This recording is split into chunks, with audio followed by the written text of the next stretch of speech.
আমার ম্যানেজার বলল পাশের বাসার খান সাহেবের বিয়েতে। খান সাহেব আবার বিয়ে খান করবে? সাহেব, আরে এত বিয়ে করতে করতে তো বেচারা মরে যাবে।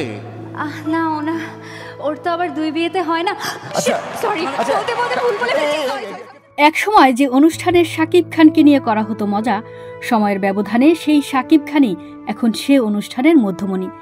একের পর এক সাফল্যের পালক যুক্ত হচ্ছে ঢাকাই সিনেমার সুপারস্টার শাকিব খানের মুকুটে। বিনোদন অঙ্গনের জমকালো আয়োজন। মেরিল প্রথম আলো পুরস্কারের ২৬তম আসর অনুষ্ঠিত হয়েছে।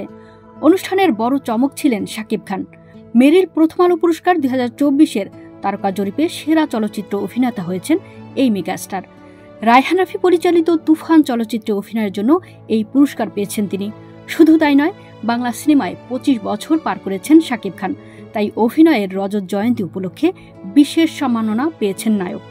এদিন শাকিব খানের হাতে বর্ণাঢ্য কর্মজীবনের রজত জয়ন্তীর বিশেষ সম্মাননা স্মারক তুলে দেন স্কয়ার টয়লেট্রিজের ব্যবস্থাপনা পরিচালক অঞ্জন চৌধুরী ও নির্মাতা মতিন রহমান।